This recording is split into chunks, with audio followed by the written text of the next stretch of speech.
after this address on this particular issue. Yet we know that many young people still face many barriers. Access to land, capital, and skills remain some of the key challenges faced by our youth and women.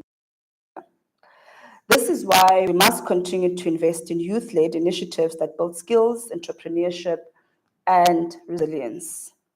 When young people grow food, they are not just feeding communities, they are planting seeds of independence and innovation for a future South Africa that they want to build. Women are the backbone of food production and security in our country. Across South Africa, women-led agricultural projects sustain families and communities. Our government's strategic objectives make it clear that women and youth must be at the center of inclusive growth. Empowering women, therefore, is not only a matter of equity, it is also a matter of national survival. Urban agriculture also builds on social capital. It connects people as we are connected here today across different districts, different provinces, and different countries. It strengthens communities as well. Young farmers use social media to sell their products, to their produce, form cooperatives to share knowledge, and partner with institutions such as the National Youth Development Agency and non-profit organizations to scale their impact. These are powerful networks of resilience and renewal. For our youth, agriculture represents not just a livelihood, but a leadership opportunity as well. It is a sector that demands innovation, energy, and a sense of purpose. Even as artificial intelligence and automation reshape the future of work, agriculture remains one of the few industries that still requires significant human participation. Technology can assist us in planting, monitoring, and marketing our produce, but it cannot replace the human care that nurtures growth from soil to table. This makes agriculture a uniquely inclusive employer in a country where youth unemployment remains one of the greatest challenges that we face as a nation. Through programs such as the Presidential Youth Employment Intervention, which I am responsible for in the presidency, and various provincial agricultural incubators, we are working to ensure that young people gain access to land, finance, as well as mentorship. The goal is not only to create jobs, but to inspire ownership and pride in food production, distribution, and agri-entrepreneurship. And these are some of the discussions that we will be taking forward with Ilembe Enterprise to ensure that we are able to streamline our partnership in the area, specifically looking at youth development. Ladies and gentlemen, no single sector or department can transform our urban food systems alone. We need strong interministerial collaboration from national to local government to create a coherent and supportive policy environment. And that is why we are so excited to hear that even though we were not here yesterday, we did have representatives from the provincial government of KZN, because it speaks to a joined up approach in terms of national government, provincial government, district, as well as local government. Municipal policies such as Etogini's highlight the importance of linking programs on poverty, alleviation, housing, and skills development with agricultural support.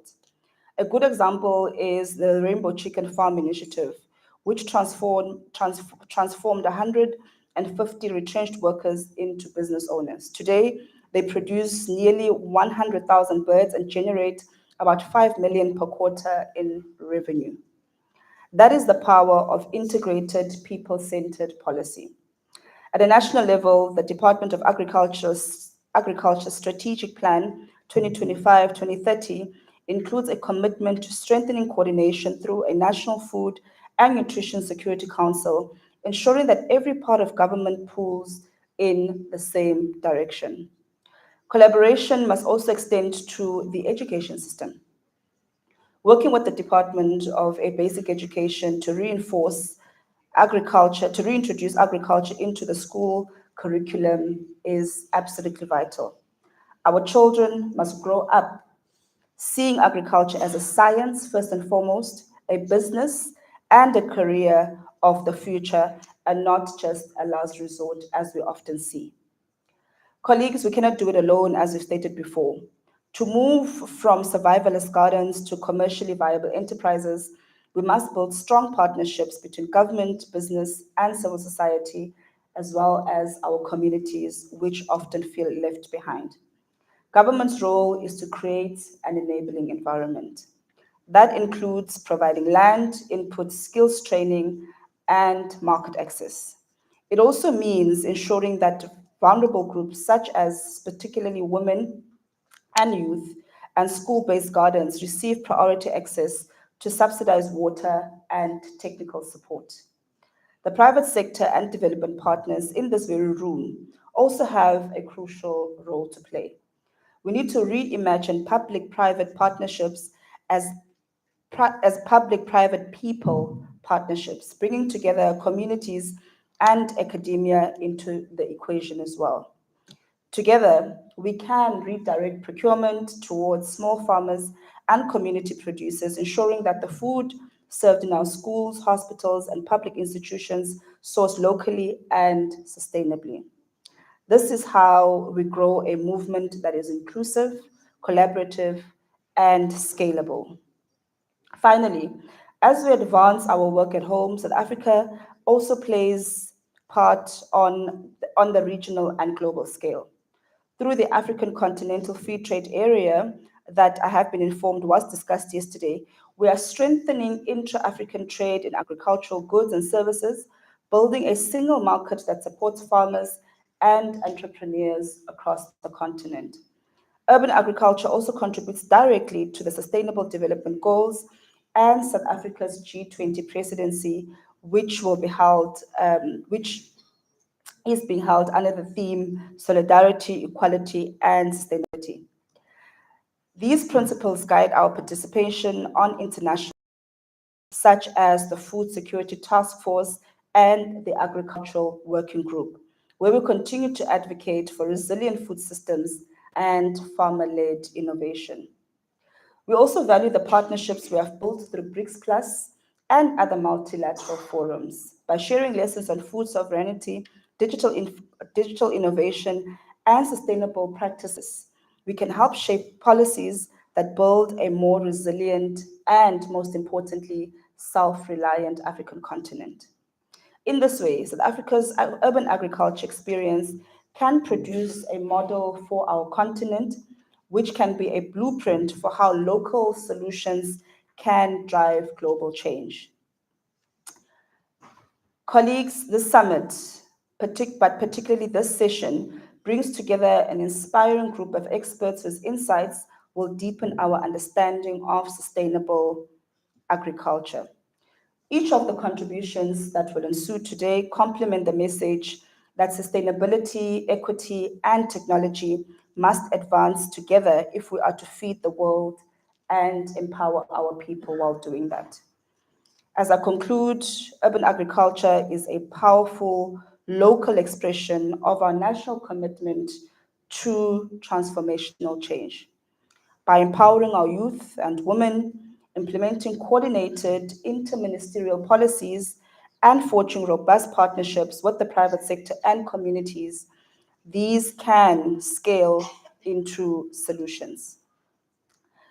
Let us utilize the soil beneath our cities, not just for growth, but as a seedbed for youth empowerment, food security, and genuinely inclusive growth across South Africa, the continent, as well as the world at large. I thank you.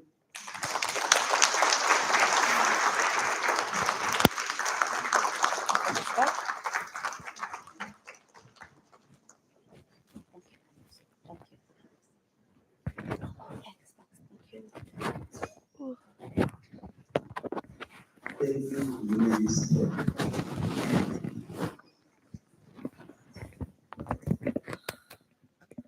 Honorable Deputy Minister, thank you for your inspiring speech and address to the delegates, to the farmers, to the entrepreneurs here in present.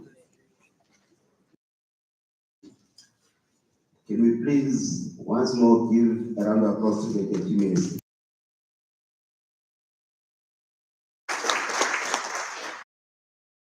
Well, now I think one can reflect to the key take-homes by the address of our Deputy Minister. The Honorable Deputy Minister reminded us to address climate change challenges that have both the country and the district. I think that is a marching order and a directive that we are getting.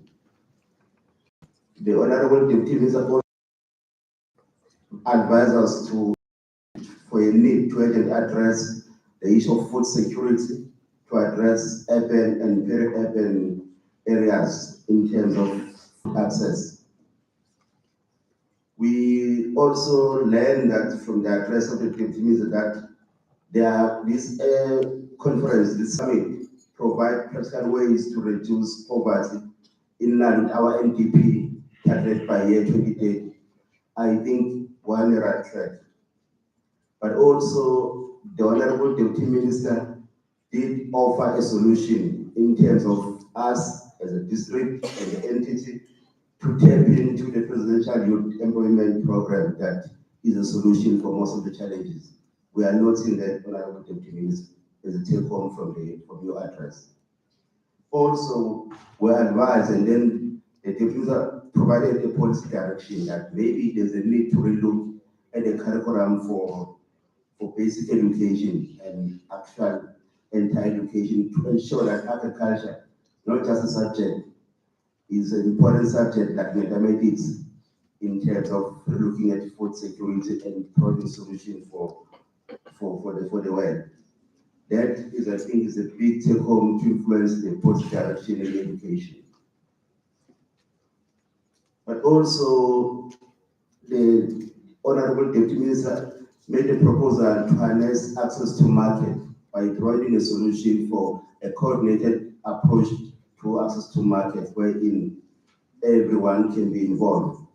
And I'm proud to report that as Ilembe District, we've been able to coordinate the markets through key partnerships that we have arranged with various key organizations like BOXA, Pick and Pay Spa, and many outlets wherein all our farmers don't have an issue market. But that is a big solution.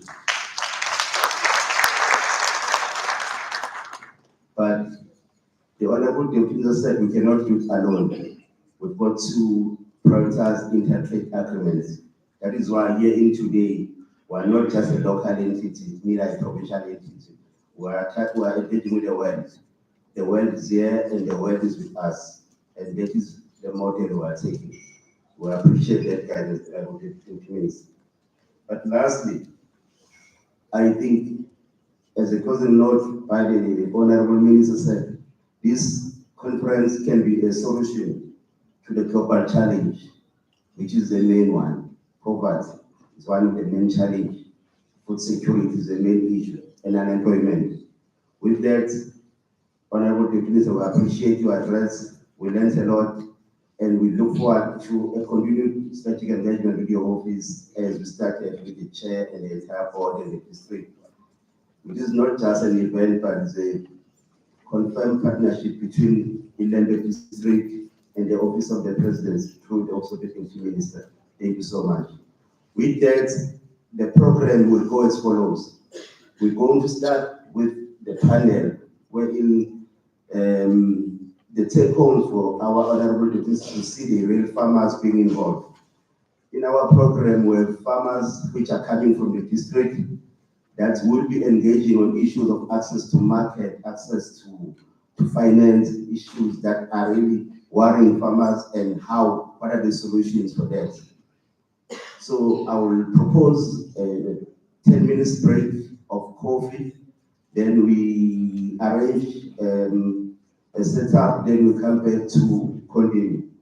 So, ladies and gentlemen, please be punctual with time. I will be here. I will make sure that I bring everyone in 10 minutes so that we can arrange ourselves at the stage. Thank you so much.